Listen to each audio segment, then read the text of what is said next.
कभी नहीं यतेत प्रयास करे तत्र वहाँ परिश्रमम कठोर श्रम तत्र वहाँ समीक्षमाण है व्यवहारिक दृष्टि से देखने वाला।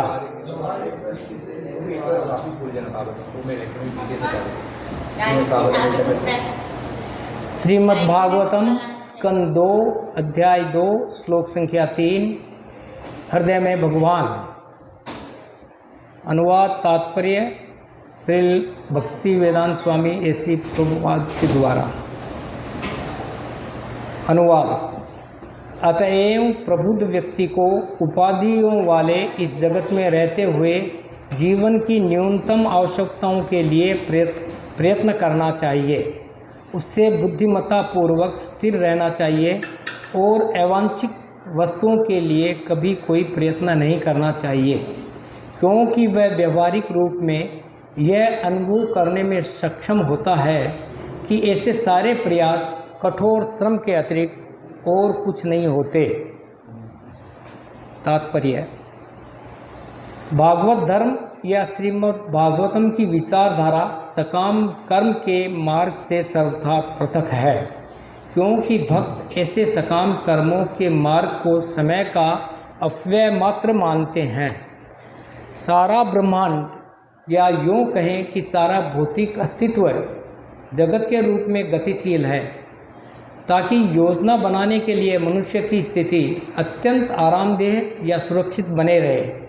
यद्यपि सभी लोग देखते हैं कि यह संसार न तो आरामदेह है न सुरक्षित है, और विकास की किसी अवस्था में ऐसा हो भी नहीं सकता। जो लोग भौतिक सभ्यता की भ्रामक प्रगति से मोहित है, वे निश्चय ही पागल प्रमत्त है। यह सारी भौतिक सृष्टि केवल नामों की जादूगरी है। वास्तव में यह पृथ्वी, जल, अग्नि जैसे पदार्थों से बनी मोहने वाली सृष्टि के अतिरिक्त और कुछ भी नहीं है। इमारतें, साज सामान, कारें, बंगले, मिलें, फैक्ट्रियां, उद्योग, शांति, युद्ध या परमाणु शक्ति तथा इलेक्ट्रॉनिक जैसी भौतिक विज्ञान की सर्वोच्च सिद्धियां भौतिक तत्वों तथा 3 गुणों की मिलीजुली प्रतिक्रिया के मोहक नाम के अतिरिक्त और कुछ नहीं है। चूँकि भगवान का भक्त इन्हें अच्छी तरह जानता है, अतएव वह ऐसी परिस्थितियों के लिए अवांछित वस्तुओं को सृजित करने में रुचि नहीं लेता, जो जरा भी वास्तविक नहीं है, लेकिन जो सिर्फ नाम की मायाजाल मात्र है, जिनका महत्व समुद्र के तरंगों के बुलबुलों से अधिक नहीं है। बड़े बड़े राजा, नेता तथा सैनिक एक दूसरे से इसलिए लड़ते हैं जिससे इतिहास में उनके नाम अक्षुण्ण बने रहे, किंतु वे कालक्रम में बुला दिए जाते हैं और वे इतिहास में एक दूसरे युग को स्थान दे देते हैं। लेकिन भक्त समझता है कि इतिहास तथा ऐतिहासिक व्यक्ति किसी तरह क्षणभंगुर समय की उपज है। सकाम कर्मी को संपत्ति, स्त्री तथा भौतिक मान सम्मान की चाह होती है, किंतु जिन्हें वास्तविकता का ज्ञान है, वे ऐसी मिथ्या वस्तुओं में तनिक भी रुचि नहीं रखते। इसके लिए यह समय का अपव्यय मात्र है। चूँकि मनुष्य जीवन का प्रत्येक क्षण महत्वपूर्ण है, अतएव प्रबुद्ध व्यक्ति को समय का उपयोग करने में काफ़ी सतर्क रहना चाहिए। इस भौतिक जगत में सुख की योजना बनाने की शोध में विनिष्ट मानव जीवन का एक पल भी कभी वापस नहीं मिल सकता, भले ही कोई इसके लिए लाखों स्वर्ण मुद्राएं क्यों न खर्च करे। अतएव ऐसा आध्यात्मवादी जो माया के चुंगल से छूटना चाहता है, उसे यहाँ सचेत किया जाता है कि वह सकाम कर्मियों के बाह्य स्वरूप से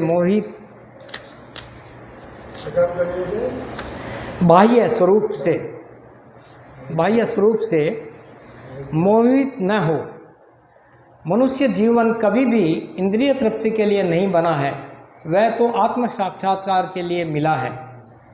श्रीमद् भागवतम में आदि से अंत तक इसी विषय का उपदेश मिलता है। मानव जीवन मात्र आत्म साक्षात्कार के लिए निर्मित है। जो सभ्यता इस सर्वाधिक पूर्णता को लक्ष्य बनाती है वह अवांछित वस्तुओं में लिप्त नहीं होती, और ऐसी पूर्ण सभ्यता मनुष्यों को जीवन की न्यूनतम आवश्यकताएं स्वीकार करने के लिए या बुरे सौदे का सर्वोत्तम उपयोग करने के सिद्धांत का पालन करने के लिए तैयार करती है। उस दृष्टि से हमारे भौतिक शरीर तथा हमारे जीवन बुरे सौदे हैं, क्योंकि जीव वास्तव में आत्मा है और जीव की आध्यात्मिक प्रगति अत्यावश्यक है। मानव जीवन इसी महत्वपूर्ण उद्देश्य की प्राप्ति के लिए है। अतएव मनुष्य को जीवन की न्यूनतम आवश्यकताओं को स्वीकार करके भगवान के उपहार पर आश्रित रहते हुए मानवीय शक्ति को भौतिक भोग के पीछे दीवाना होने जैसे अन्य किसी कार्य में न लगाकर तदनुसार कर्म करना चाहिए। सभ्यता का भौतिकतावादी विकास असुरों की सभ्यता कहलाता है, जिसका अंत युद्ध तथा अभाव में होता है।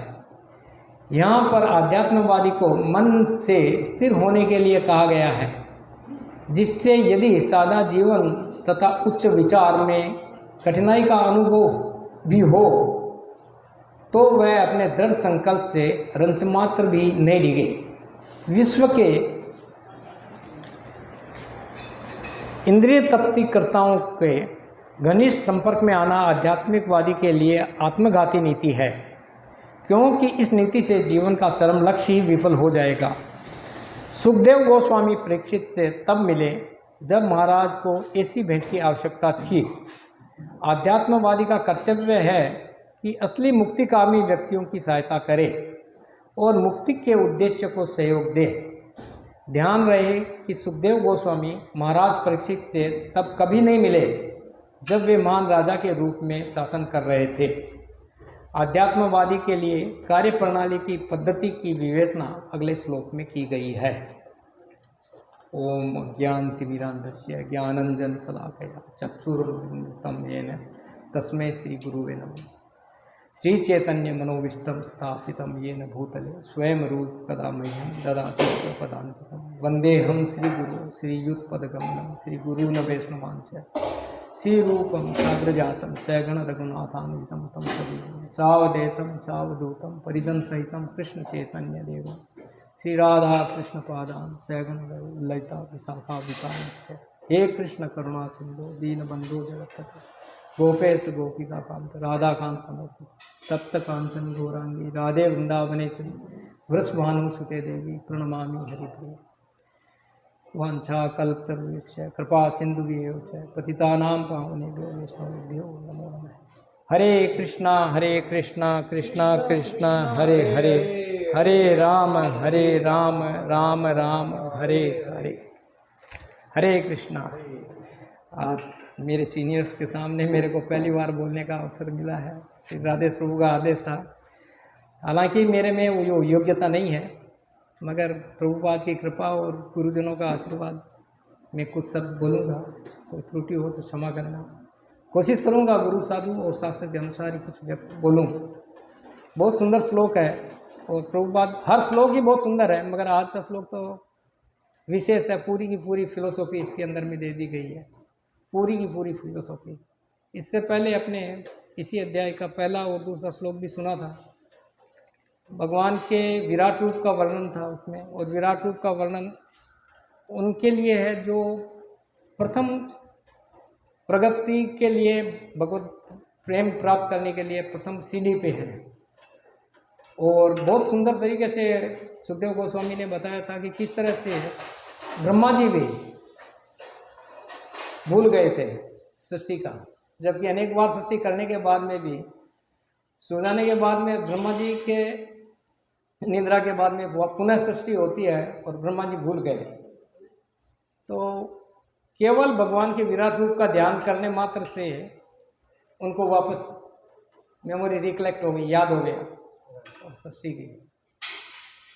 ये तो उसका गौण फायदा है। विराट रूप का ध्यान करने से धीरे धीरे फिर बाद में सच्चिदानंद रूप का भी अपने को स्मरण होगा और भगवान की जो अपना जीवन का लक्ष्य है उसको प्राप्त कर सकते हैं।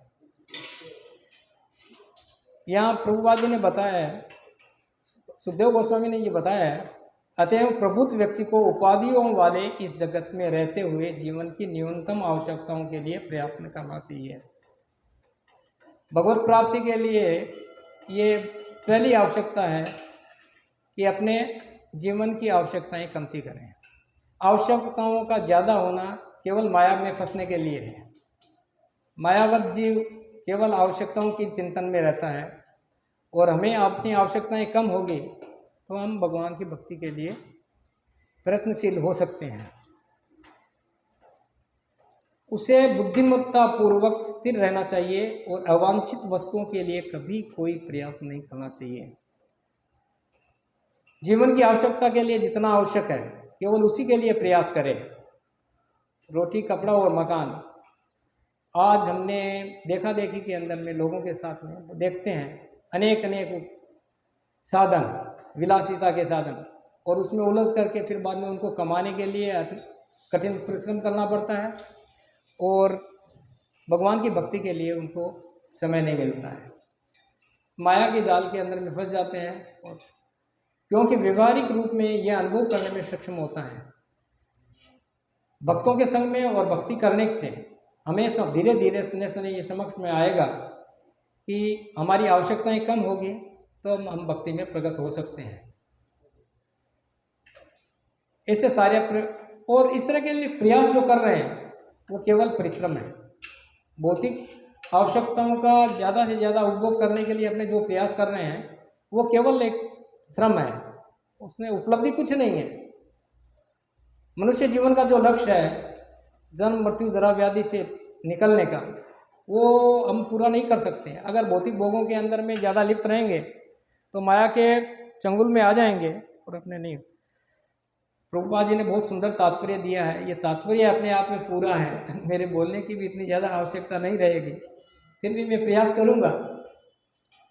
सारा चीज़ इसमें खुलासा कर दिया प्रभुपाद ने पहले। हाँ, पूरी इसमें खुलासा कर दिया है। मेरे को नहीं लगता है कि मेरे को कुछ बोलना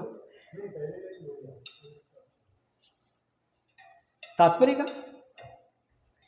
भागवत धर्म या श्रीमद् भागवतम की विचारधारा सकाम कर्म के मार्ग से सर्वथा पृथक है, क्योंकि भक्त ऐसे सकाम कर्मों के मार्ग को समय का अपव्यय मात्र मानते हैं। शुरुआत में ही उन्होंने बोल दिया है, प्रभुपाद ने शुरुआत में ही बता दिया है कि भागवत धर्म या भागवतम की विचारधारा सकाम कर्म के मार्ग से सर्वथा विभक्त है। सकाम कर्म के लिए ही आज पूरी दुनिया प्रगतिशील है, अपने भोग के लिए सकाम कर्म, क्योंकि भक्त ऐसे सकाम कर्म के मार्ग को समय का अव्यक्त मानते हैं। भक्त लोग ऐसा मानते हैं कि ये सकाम कर्म अपने लिए नहीं है। सारा ब्रह्मांड या यूँ कहें कि सारा भौतिक अस्तित्व जगत के रूप में गतिशील है, ताकि योजना बनाने के लिए मनुष्य को अत्यंत आरामदेह स्थिति या सुरक्षित बनी रहे।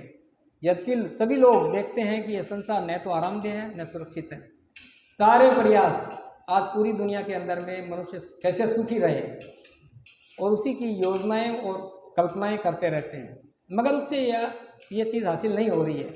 हम देख रहे हैं और अनुभव भी कर रहे हैं, मगर सकाम कर्मी उनको नहीं मालूम है जीवन की समस्याएं क्या है। जन्म, मृत्यु, जरा, व्याधि वो समस्याएं नहीं समझ रहे हैं, और क्षणिक जीवन में जो सुख और आराम है उसी को सब कुछ मान लेते हैं। न सुरक्षित है विकास की किसी भी ऐसी अवस्था में। जो लोग भौतिक सभ्यता को भ्रामक प्रगति से मोहित है वे निश्चय ही पागल है। बहुत ही सुंदर प्रभुपाद ने कहा है कि इस तरह के जो दौड़ में जो लगे रहते हैं वो वास्तव में पागल है। बहुत कड़क है, सीधा स्पष्ट बताया है प्रभुपाद ने। यह सारी भौतिक सृष्टि केवल नामों की जादूगरी है, केवल नामों की जादूगरी है। अपने नाम के लिए, यश के लिए लोग ये झूठे प्रयास कर रहे हैं। आगे बताया इसमें किस तरह से बहुत लोग हुए आज तक, बड़े बड़े नामी लोग हुए, आज नहीं जानते हैं अपने, और अपना प्रयास केवल अपने नाम के लिए आज कर रहे हैं। ये भक्तों में भी देखा जाता है कभी कभी, मगर भक्त समझता है यह सारी भौतिक सृष्टि केवल नामों की जादूगरी है। वास्तव में यह पृथ्वी, जल, अग्नि जैसे पदार्थ में बनी मोहने वाली सृष्टि के अतिरिक्त और कुछ नहीं है।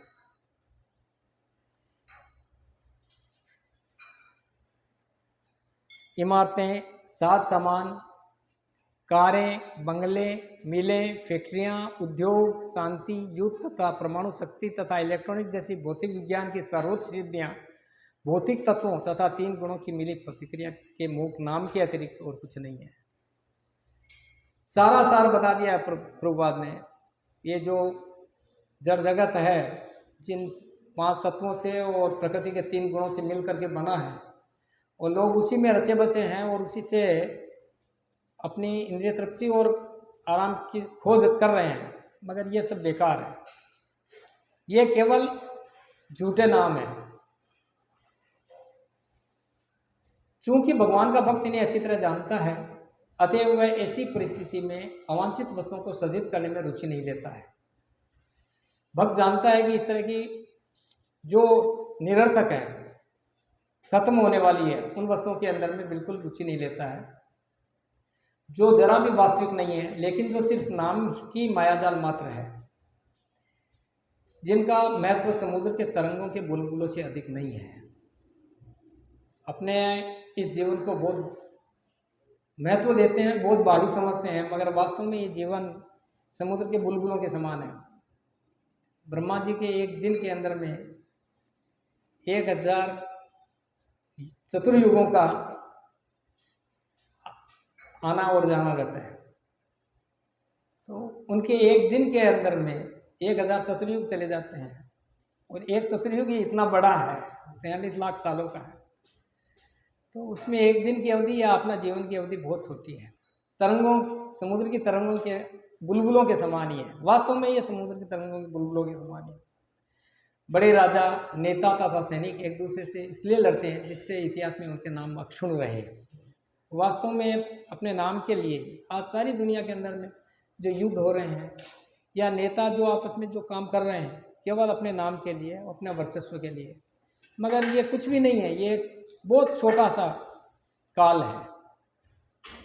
इतिहास में अपने नाम अक्षुण्ण बने रहे, किंतु काल कर्म में उन्हें भुला दिए जाते हैं।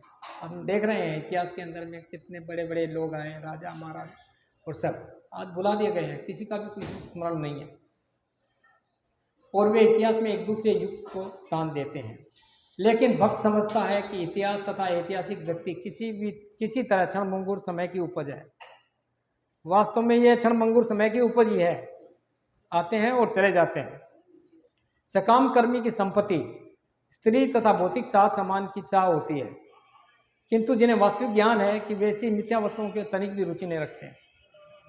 यह सुंदर लिखा प्रभुपाद जी ने। सकाम कर्मी की यही इच्छा रहती है, धन उपार्जन, परिवार का पालन पोषण, और मैं शांति से रहूं। यही एक, मगर भक्त की ये तनिक भी इच्छा नहीं रहती, मिथ्या वस्तुओं में तनिक भी रुचि नहीं रखते हैं। इसके लिए समय का अपव्यय मात्र मानते हैं, क्योंकि उनको मालूम है कृष्ण भक्ति ही सर्वोपरि है और ये एक माया का जाल है।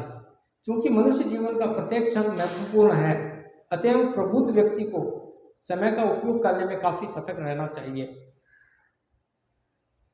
इस भौतिक जगत में सुख की योजना बनाने की शोध में विनिष्ट मानव जीवन का एक पल भी कभी वापस नहीं मिल सकता। बार बार सुनते हैं, बार बार कहते हैं, ये समझते भी हैं कि सोने की कितनी मुद्राएं दे दें, मगर एक क्षण वापस आ जाएगा। मनुष्य जीवन बहुत दुर्लभ है, और इस जन्म में प्रभुपाद ने बताया है कि एक एक क्षण का अपने को बहुत महत्व है, और इसका महत्वपूर्ण उपयोग करना चाहिए। न कि जीवन यापन के लिए अधिक प्रयास करना चाहिए, बल्कि आवश्यकताएं जितनी है अपनी आवश्यकताओं को सीमित रखते हुए कृष्ण भक्ति ही करनी चाहिए। भले ही कोई उसके लिए लाखों स्वर्ण मुद्राएं क्यों न खर्च करे। अतएव ऐसा आध्यात्मिकवादी जो माया के चुंगल से छूटना चाहता है, उसे यहाँ सचेत किया जाता है कि सकाम कर्मियों के बाह्य स्वरूप से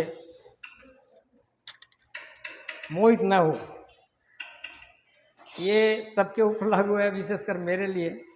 और प्रभुपाद ने बहुत सुंदर तरीके से लिखा है, इसका तात्पर्य है। अतएव ऐसे आध्यात्मिकवादी को जो माया के चुंगल से छूटना चाहता है, उसे यहाँ सचेत किया जाता है कि सकाम कर्मियों के बाह्य स्वरूप से मोहित न हो। ये देखा जाता है जब तक यहाँ सत्संग भवन में अपने हैं यहाँ केंद्र में, तब तक इस चीज़ का चिंतन रहता है। बाहर निकलने के बाद में तुरंत एक दूसरे से कंपेयर करने लग जाते हैं, दुनिया वाले लोगों से, सकाम कर्मियों से, संपत्ति, तथाकथित उनका यश, उनका पद, उसके पीछे सोचने लग जाते हैं। मगर अपने को बहुत सावधान रहना चाहिए। कल ही मैंने प्रभु जी से चर्चा की थी कि इस तरह के लोगों के बीच में हम रहते हैं तो किस तरह से रहें। तो ज़्यादा से ज़्यादा समय भक्तों के और भक्तों के संग में रहना चाहिए, जिससे दूसरी तरफ अपना मन नहीं जाए और भटके नहीं। और बार बार अपने मन को, बड़ा चंचल मन है और इसको भगवान की और सेवा में किस तरह से लगे, उसके प्रयास में रहना चाहिए। भक्ति और सेवा, भक्तों का संग अगर प्रगट होने के लिए ये अति आवश्यक है। मनुष्य जीवन कभी भी इंद्रिय तृप्ति के लिए नहीं बना है, वह तो आत्म साक्षात्कार के लिए मिला है। बार बार ये बात सुन रहे हैं, मनुष्य जीवन का लक्ष्य है 84 लाख योनियों में सबसे प्रबुद्ध मनुष्य है और इसी मनुष्य जीवन से अपने भगवत धाम को लिए जा सकते हैं। अनेकों जन्म लिए हैं, करोड़ों अरबों असंख्य जन्म अपने हुए हैं और ये दुर्लभ मानव जीवन अभी भी वापस अपने को मिला है। तो इसी जीवन के अंदर में हमारे प्रयास ऐसे होने चाहिए कि जिससे हम भगवत धाम के लिए जा सकें।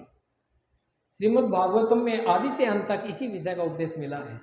वास्तव में भागवतम पढ़ते हैं, एक बार दूसरी बार पढ़ते हैं तो उससे नया तात्पर्य और नई समझ मिलती है।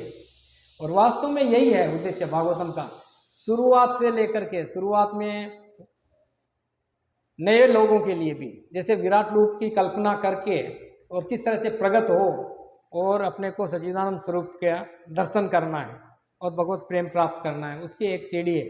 तो भागवतम शुरू से ही यही चीज़ को समझा रही है। भागवतम आदि से अंत तक इसी विषय का उपदेश मिलता है।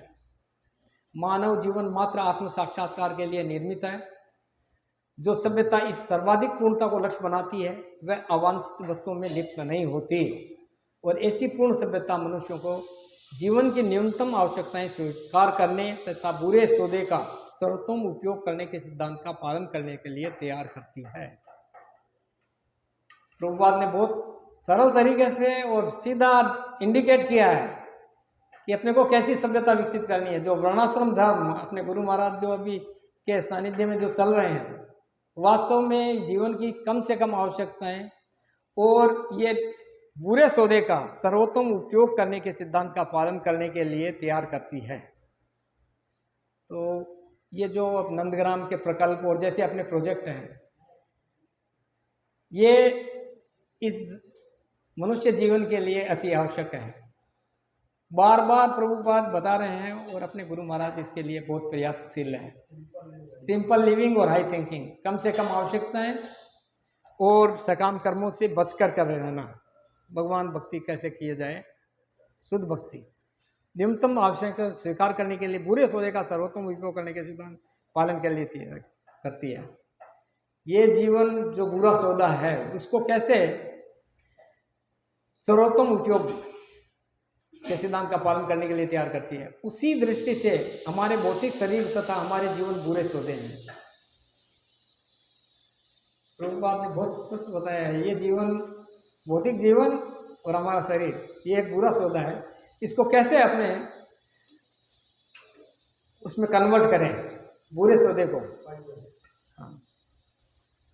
क्योंकि जीव वास्तव में आत्मा है और जीव की आध्यात्मिक प्रगति अत्यावश्यक है।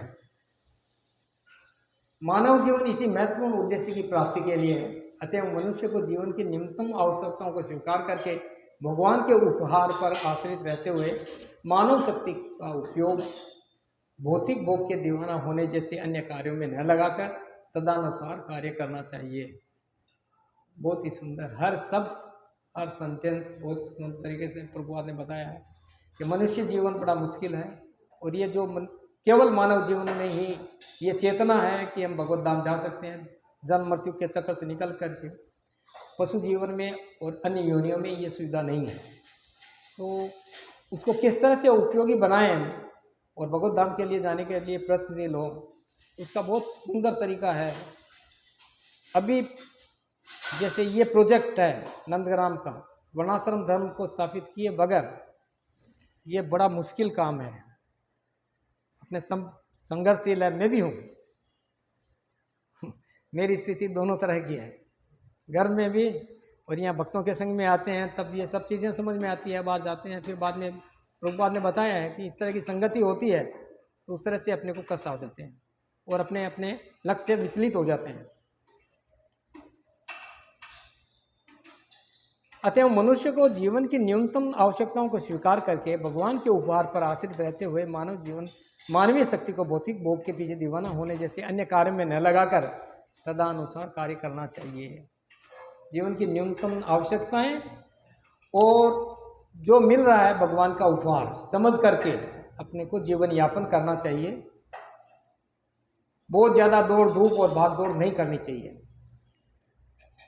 मानवीय शक्ति को भौतिक भोग के पीछे दीवाना होने जैसे अन्य कार्य में न लगा करके तदनुसार कर्म करना चाहिए। सभ्यता का भौतिकवादी विकास असुरों की सभ्यता कहलाता है।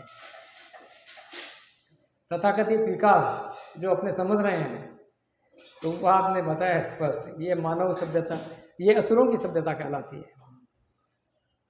तो हम सब लोग असुरों की सभ्यता के अंदर में जी रहे हैं और इससे बहुत सुंदर तरीका है निकलने का, भक्तों का संग, और संभव हो तो वर्णाश्रम धर्म को अपनाएं जिसका अंत युद्ध तथा अभाव में होता है। ये सारी दुनिया के अंदर हम देख रहे हैं आज परस्पर संघर्ष और बड़े बड़े राष्ट्रों का संघर्ष, जो दोनों कारण है, वर्चस्व और अभाव। इसके लिए ही संघर्ष हो रहा है सारे राष्ट्रों के अंदर में। आज जो उथल पुथल हो रही है, आपने जाएंगे और मूल में सोचेंगे तो इसका कारण यही है। यहाँ पर आध्यात्मिकवादी को मन को स्थिर करने के लिए कहा गया है जिसमें यह सादा जीवन तथा उच्च विचार में कठिनाई का अनुभव हो। यहाँ पर आध्यात्मवादी को मन से स्थिर होने के लिए कहा गया है। बहुत बड़ी बात है मन से स्थिर होना। वस्तु स्थिति से अवगत हो जाएं दुनिया के कष्टों को और जो वास्तविक स्थिति क्या है, जो संघर्ष है वो किसका है, तो अपने मन को स्थिर करके, न कि माया के जाल में फंस करके तथाकथित जो जीवन प्रगत जीवन भौतिक भोग का करके और अपने को प्रभावित करते हैं उन लोगों से दूर रह करके मन से स्थिर होने के लिए कहा गया है। यदि सादा जीवन तथा उच्च विचार में कठिनाई का अनुभव भी हो तो वह अपने दृढ़ संकल्प से रंस मात्र भी नहीं डिगे। ये हो सकता है सादा जीवन जीने के लिए अपने जिस तरह से रहे हैं, अनेकों जन्म से जिस तरह से अपने रहते हुए आए हैं, तो भोग की इच्छाएं रहती है, मगर अपने दृढ़ संकल्प रहें तो उससे हम बच करके निकल सकते हैं। सादा जीवन तो कठिनाई का अनुभव भी हो तो भी वह दृढ़ संकल्प से रंस मात्र भी नहीं डिगे। संकल्प दृढ़ होना चाहिए। विश्व के इंद्रिय तृप्तिकर्ताओं के घनिष्ठ संपर्क में आना आध्यात्मिकवादी के लिए आत्मघाती नीति है। ये सबके लिए है। विश्व के इंद्रिय तृप्तिकर्ताओं के घनिष्ठ संपर्क में आना आध्यात्मिकवादी के लिए आत्मघाती नीति है। प्रभुपाद सतर्क कर रहे हैं कि हमको किसका संग करना चाहिए और किसका संग नहीं करना चाहिए। असंग संग त्याग एवं वैष्णव आचार। तो अपने को इस चीज़ के अंदर में बहुत सतर्क रहना चाहिए कि उन लोगों का संग नहीं करें जो इंद्रिय तृप्ति के लिए व्याकुल हैं और उसी कामों को सब कुछ समझ रहे हैं, क्योंकि इस नीति से जीवन का परम लक्ष्य ही विफल हो जाएगा।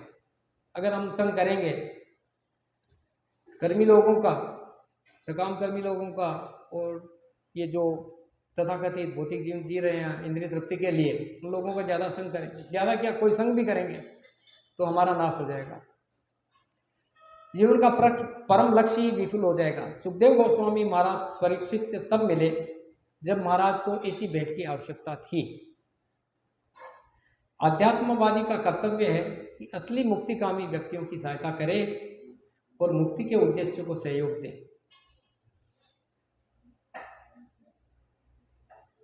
बताया सुखदेव गोस्वामी को परीक्षित महाराज सभी मिले जब उन्होंने इच्छा की थी, और हमारा सौभाग्य है कि हमने थोड़ी सी इच्छा की है और हमको भी हमारे गुरु महाराज और प्रभुपाद मिले। मैं इस मिशन में आया हूँ, ये सौभाग्य की बात है। जैसे उनको सुखदेव गोस्वामी, परीक्षित महाराज को सुखदेव गोस्वामी मिले, ये एक अवसर है, हमें भी एक अवसर मिला है प्रभुपाद की सेवा में, और गुरु महाराज मिले हैं जो हमारे लिए बहुत, ये थोड़ी सी इच्छा करने मात्र से ही भगवान प्रेरणा देते हैं और इनको ये सहायता होती है। और वो आध्यात्मिकवादी का कर्तव्य है कि मुक्तिकामी व्यक्तियों की सहायता करे और मुक्ति के उद्देश्यों को सहयोग दे। हमारे साथ में हो रहा है, हम निर्णय हैं, मैं कम से कम बोल रहा हूँ कि उसके लिए जैसे गुरु महाराज की इच्छा और प्रभुपाद का जैसा मिशन है, जैसा करना चाहिए, हमारा प्रयास ऐसा होना चाहिए कि हम वैसा करें, तब हमें सिद्धि होगी, प्राप्त होगी। ध्यान रहे कि सुखदेव गोस्वामी महाराज परीक्षित से तब कभी नहीं मिले जब वे मान राजा के रूप में शासन कर रहे थे। पहली आवश्यकता है आध्यात्मवादी बनना, जिसकी इच्छा हो तब भगवान प्रेरित करते हैं और अपने को भगवान गुरु के रूप में, जैसे सुखदेव गोस्वामी परीक्षित महाराज को मिले, तब ये प्राप्ति होती है। सुखदेव गोस्वामी से परीक्षित महाराज से सुखदेव गोस्वामी तब तक नहीं मिले थे जब तक वो राजा थे। जब इन्होंने इच्छा की तो वो सुखदेव गोस्वामी। आध्यात्मवादी के लिए कार्य प्रणाली की पद्धति की विवेचना अगले श्लोक में की गई है। हरे कृष्ण। आज मेरे सीनियर्स के सामने मेरे को पहले